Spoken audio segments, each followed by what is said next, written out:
Se dice que a veces un pequeño éxito puede evitar que logres muchos éxitos. ¿Cómo hacer para que los empleados vean la grandeza que hay en ellos, aún sin desarrollar? Algo más. ¿Cómo poder lograr que persigan esa grandeza? Para obtener las respuestas, veamos a John Hersey. Como consultor de negocios, John Hersey ha usado sus ideas para ayudar a algunas de las compañías más importantes del mundo a mejorar el desempeño de sus empleados. También comparte sus puntos de vista en el popular libro Liderazgo Contagioso.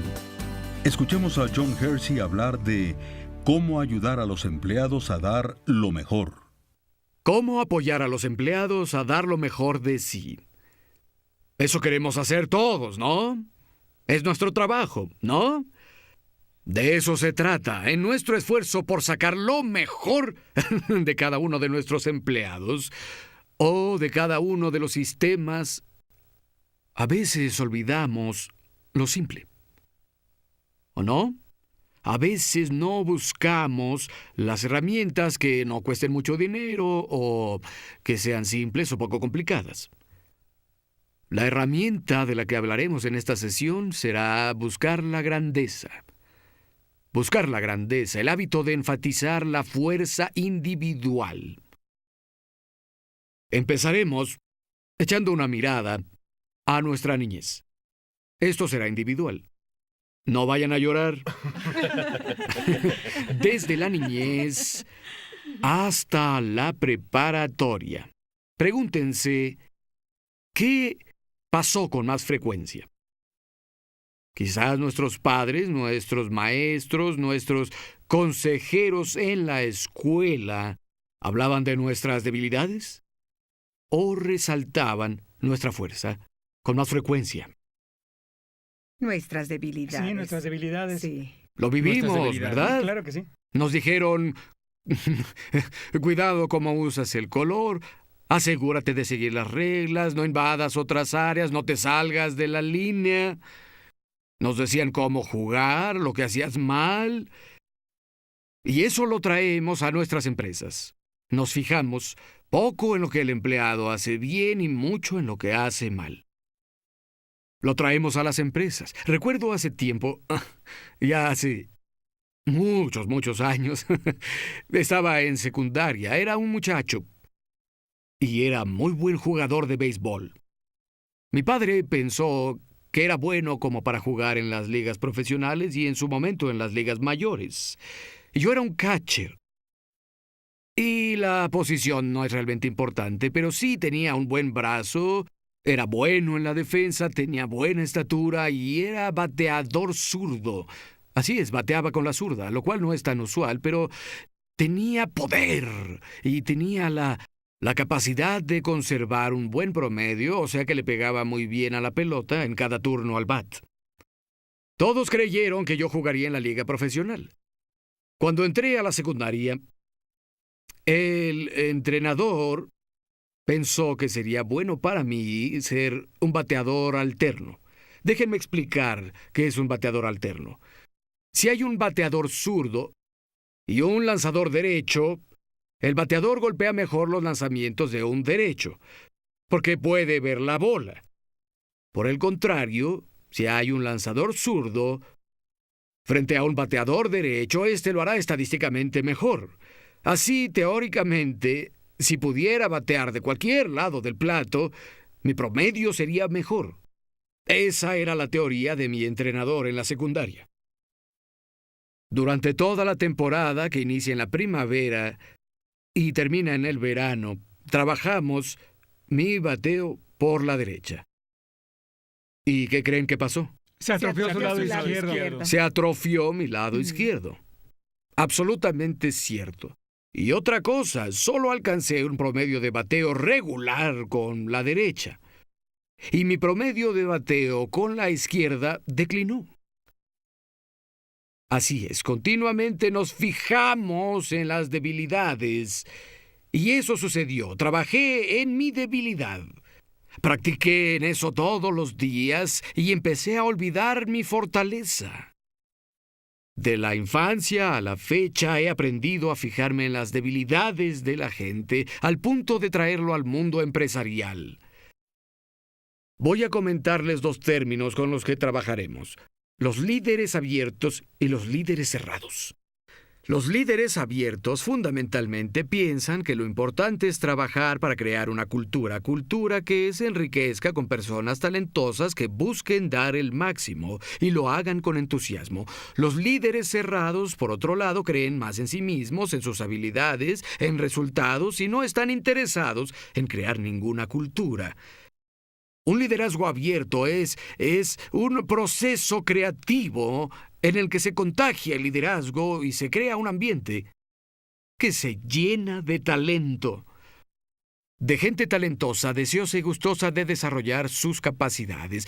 De eso se trata un liderazgo abierto, de crear ese ambiente. Hagan cuanto puedan como líderes para crear ese ambiente. Propicien un ambiente en donde la gente sea capaz de hacer su máximo desempeño. Es una actitud, y es una actitud que se esparce en toda la organización. Se va a esparcir de una persona a otra, o como diría yo, se transmite de arriba hacia abajo. Y comúnmente es en ese orden, de arriba hacia abajo. Y en esa organización existe la distinción de la que hablamos, de entre abiertos y líderes cerrados. Los cerrados se fijan en la debilidad de la gente. Ellos siempre ven lo que está mal. Por ahí es por donde empiezan, porque no sucede como quiero que suceda, por eso está mal. ¿Qué errores hubo? De eso se preocupan, de los errores. Nos dicen qué hicimos mal, y es raro que nos digan lo que hicimos correcto. A nadie le dan una palmada en la espalda y hasta se les escucha decir: pero si le pagamos para que lo haga, pues entonces que lo haga. Correcto. Los abiertos ven el mundo diferente. Y créanme, ser abierto es algo en lo que ustedes se pueden entrenar, pues a la mayoría de los líderes abiertos se les ha enseñado a fijarse en la capacidad de la gente. Los líderes abiertos conocen bien cuáles son las debilidades de la gente, tal vez las conozcan mejor que los líderes cerrados. Ellos las saben, es su trabajo enterarse, pero se concentran en las cualidades de la gente. Saben que eres el mejor en algo. Sí, pero ¿cómo trabajarán mejor? ¿Trabajarán mejor en una actividad en la que saben que son buenos o en una actividad en la que se sienten incómodos porque no están preparados para hacerla? Les contaré otra historia, es personal. Trabajé para una empresa publicitaria. Y yo tuve un gran éxito por ser capaz de trabajar con cuentas en donde había problemas de relaciones. Tuvimos una cuenta muy grande e importante que tenía un problema. El presidente de la agencia me llamó y me pidió que atendiera al cliente. El presidente cometió 2 errores fatales. Ante todo, no entendió en totalidad el problema. Pensó que el problema era un problema de relaciones.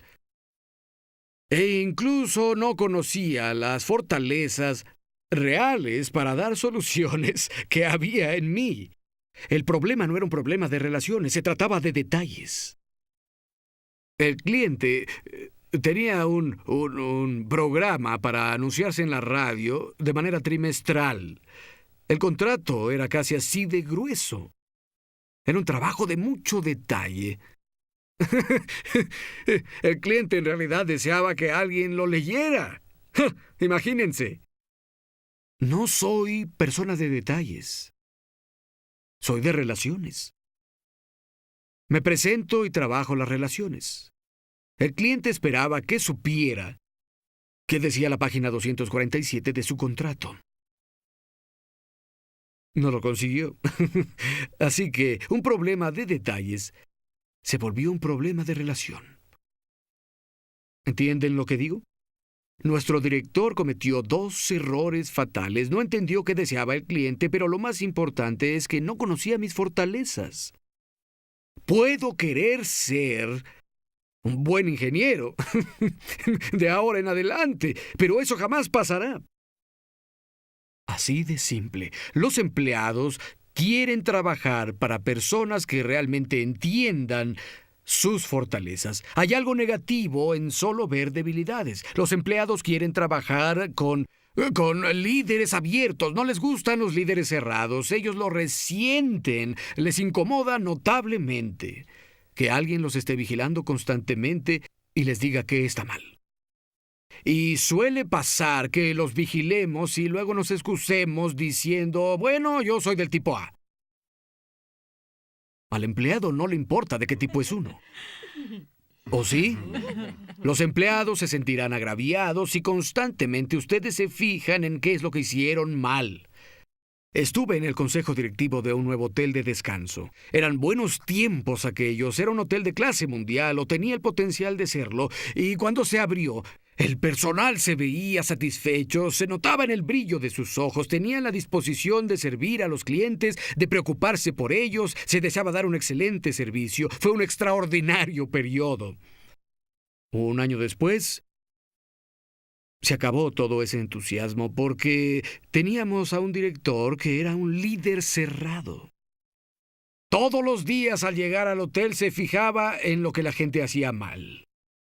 Observaba el 5% que no se había hecho perfectamente, más que el 95% que estaba bien hecho. Por lo tanto, un año después teníamos empleados con muy poca disposición. Veían con desánimo el trabajo de todos los días. El beneficio, por otro lado, de ver lo positivo de la gente es incrementar su confianza. Piénsenlo un momento. Si saben que tienen que ir, no obligados, que tienen la oportunidad de ir a trabajar a donde alguien les dirá lo eficaces que son, ¿creen que les gustaría ir? Sí. Claro. Sí, a cualquiera. Hay otras posibilidades. Pueden crear esa cultura dentro de su compañía. Fíjense en lo que hacen bien y formarán una cultura donde las personas lo harán lo mejor posible. Si observan lo que está mal, ellos también lo observan. Ven lo que está mal, miran los obstáculos, solo eso, no muestran sus posibilidades. Entonces propicien innovación y creatividad. Si le digo qué tan bueno es, haré que piense que debe ser más creativo o que dé más sugerencias y se reducen los conflictos. En todo el departamento se reducen los conflictos entre las personas, se incrementa la productividad y se reducen las renuncias. Así es como se busca la grandeza. Pero no se preocupen, ya que esto no es muy caro ni es la solución más complicada para nuestros retos como directores y de acuerdo con mi experiencia esto es simple, un arma poderosa. Los equipos de atletas de todo el mundo,